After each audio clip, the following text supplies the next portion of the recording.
بسم الله والحمد لله والصلاة والسلام على رسول الله اما بعد. کتاب نوبتی که ما در دست داریم شرح اصول سنه از امام احمد ابن حنبل رحمت الله علیه هست. ایمان به رؤیا، ایمان به دیدار الله در روز قیامت.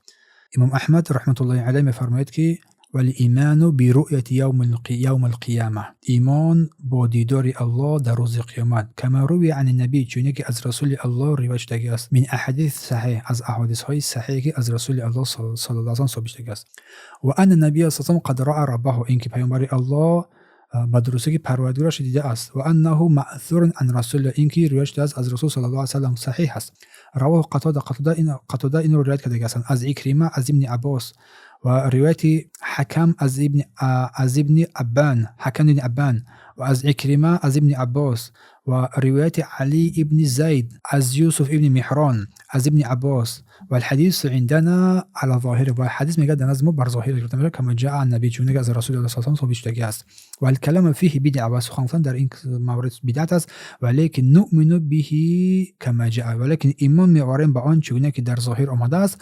و لا نناظر فیه احدا، و در این هیچ کسی رو با وی گفتگو نمیکنیم. پس ایمان به این که رسول الله صلی الله علیه و آله پروردگارش دیده است، چنان که این مسئله به طور صحیح از رسول الله صلی الله علیه و آله ثابت است. از قتاده از عکرمه از ابن عباس اون روایت کرده است، و نیز حکم ابن ابان از عکرمه از ابن عباس روایت شده است، و نیز علی ابن زید از یوسف ابن مهران از ابن عباس روایت شده است.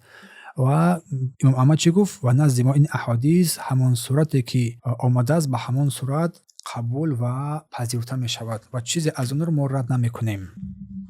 و ما پیش از این درباره بینش دیدار الله سبحانه و تعالی پروردگار خود در روز قیامت گفته بودیم. در دست دوم، یعنی مؤمنان در روز قیامت پروردگار خود را خواهند دید، یعنی مؤمنان در روز قیامت پروردگار خود را میبینند و مؤمنان پروردگارشون همچنان میبینند که ماه را در شب 14 پره دیده می شود. پس هر مؤمن پروردگارش را با چشمان سرش می‌بیند و پروردگارش را همچنان که ماه را در شب 14 که روشن و کلان می‌بیند، انا همین گونه با چشمانش پروردگار را خواهد دید و او را مشاهده خواهد کرد.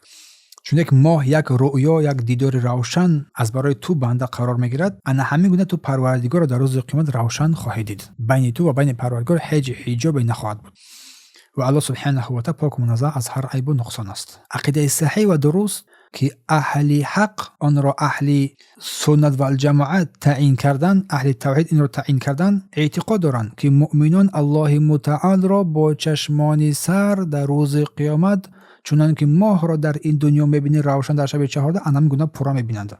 اهل سنت و الجماعت اتفاق دارند که مؤمنان در روز قیامت پروردگار خود را خواهند دید که در این اتفاق امت است. از اهل بدعت که غلو کردگان هستند کسانی هستند که به مثل شیعان این را این کار می‌نمایند. برای همین بیان نصوص دیدار الله سبحانه و تعالی از کتاب الله و از سنت رسول الله صلی الله علیه و بر کثرت زیاد است و دلیل دیدار الله سبحانه و تعالی از قول الله سبحانه و تعالی که می‌فرماید در سوره قیامت آیه 22-23 وجوه یومئذ ناضره، که در آن روز برای مؤمنان سعادتمند چهره‌هایی هست زیبا و درخشان، الی ربها ناظره، که به سوی پروردگارشان نظر میکنند. و قول الله سبحانه و تعالی للذین احسنوا الحسنى و زیاده، پاداش آنها که نیکی میکنند، نیکیست، جنت است. پاداش آن کسانی که نیکی میکنند جنت است و چیز بهتر و افزونتر بر آنها این دیدار الله هست که داده می شود. سوره یونس آیه 26.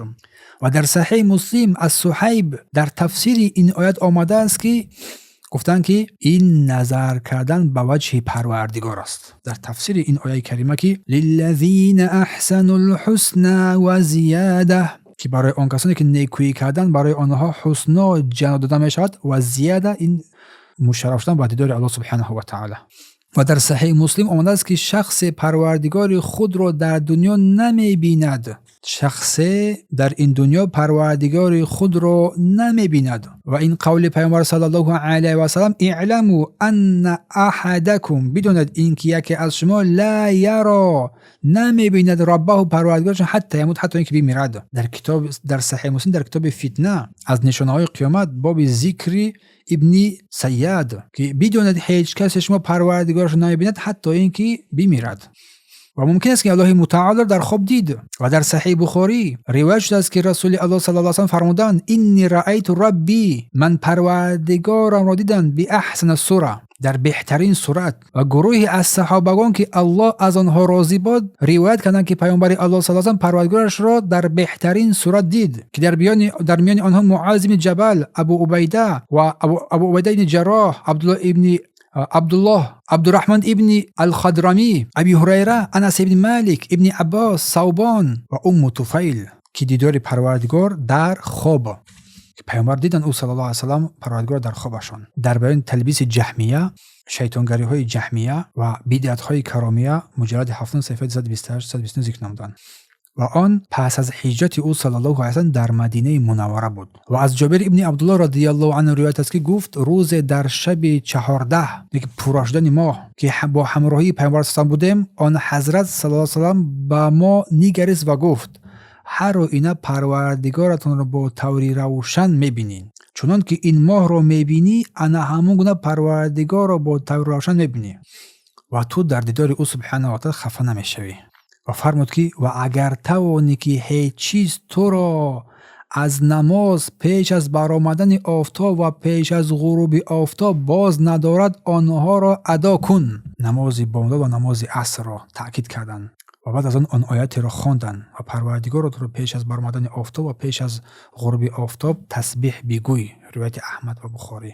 هر که اگر تفسیر این احادیث ها را نفهمید، الله سبحانه و تعالی او بنده را با جستجو نکردن آنها بسنده کرده است. از او طلب کردن نمی شود.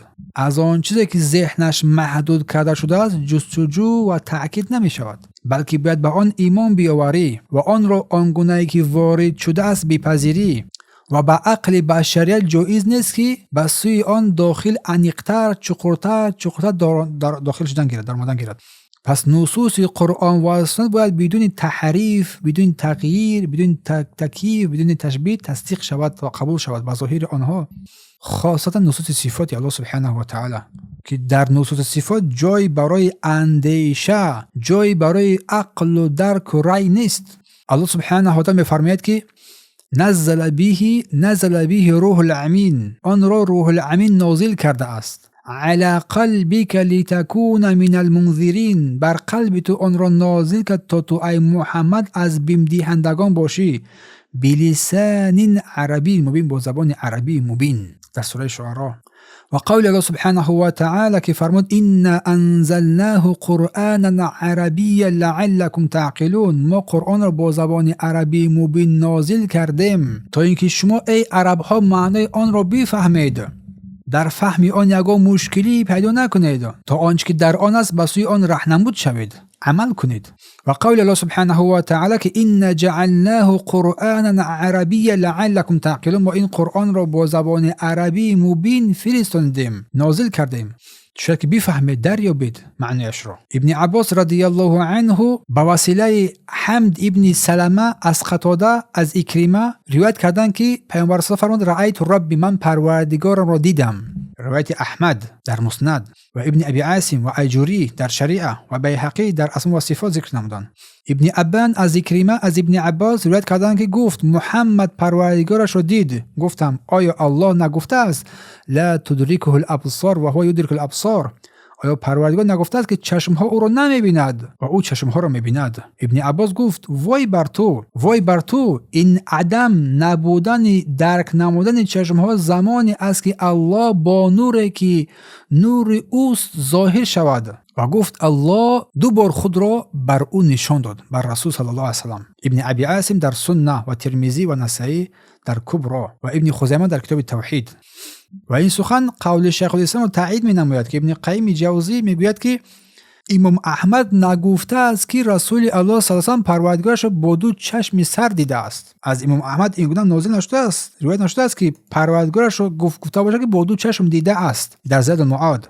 و سخن شیخ الاسلام که سخن ابن عباس مبنی بر این که رسول الله صلی الله علیه و سلم پروردگارش رو دیده است و اینکه رسول الله فرمود که نور ان اراه، گفتن رسول که یک نور است چگونه که او رو دیدم. در دیگر روایت نور رو دیدم، یعنی طوری که از رسول الله با طور صحیح روایت شده است رأیت رب پروردگارم رو دیدم.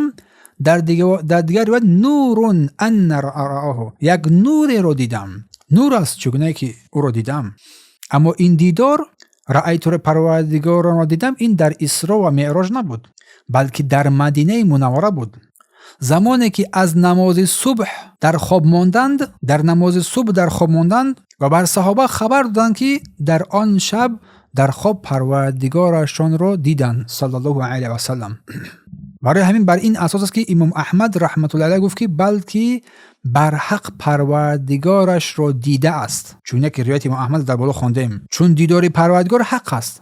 اما امام احمد رحمت الله علیه نگفته است که رسول الله صلی الله علیه و با دو چشم سر در بیداری پروردگارش دیده است. این نقطه را ذکر نکرد، بلکه گفت امام احمد در بالا که پروردگارش رو دیده است. و هر کسی که بگوید که امام احمد گفته است که پروردگارش رو محمد با دو چشم سر دیده است، نسبت به دروغ گفته است، متهم کرده است او را. ولی که یک بار گفت که پروردگارش رو محمد دیده است و بار دیگر هم از او روایت است که پروردگارش رو با قلبش دیده است، او رو با قلبش دیده است. این دو روایت از او رحمت الله علیه روایت شده است و روایت سومی هم توسط برخی از اصحابش روایت شده است که رسول الله صلی الله علیه و پروردگارش رو با دو چشم سر دیده است، در حالی که نصوص احمد موجود است که روایت صحیح در آن نیست. روایت صحیح، روایت سومی که ذکر در آن است.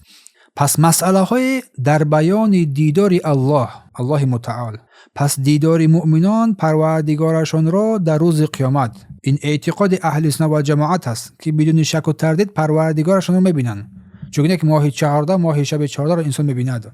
نصوص های وارد شده از کتاب و سنت صحیح در بیان دیدار الله سبحانه و تعالی بر ما رسیده است که بعد برخی از آن را بیان کردیم و علمای اهل سنت و جماعت اتفاق دارند بر این که در روز قیامت مؤمنان پروردگارشان را میبینند. در روز قیامت جز اهل بدعت، کسی که دیدار پروردگار را انکار کرده است، مؤمنان میبینند، اما از این اهل بدعت اینها هرگز نمیبینند پروردگارشان را. و دیدار الله در بهشت برای اهل بهشت بهترین نعمت است که در حدیث در بازش کردیم و این بیانگر آن است که اهل دوزخ الله را هرگز نمیبینند و سخت‌ترین عذاب برای آنهاست.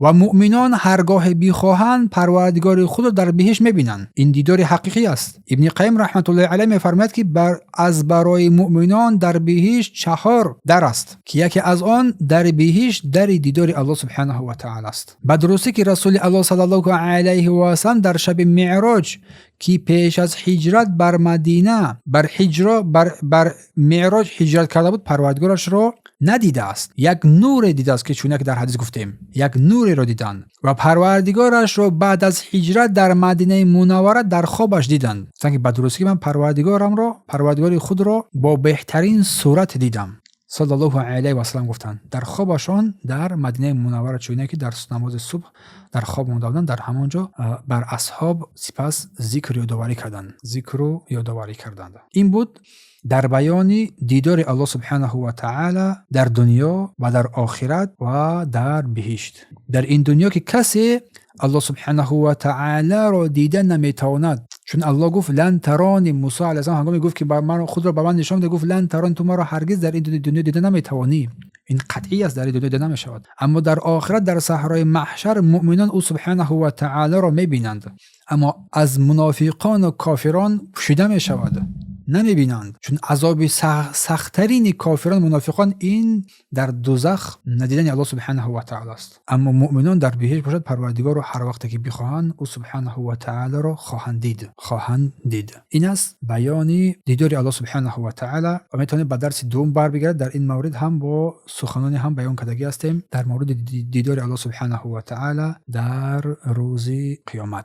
در همین درس برایتون میرسونیم از این کتاب مبارک اصول السنه. سبحانك اللهم وبحمدك اشهد ان لا اله الا انت استغفرك واتوب الیه.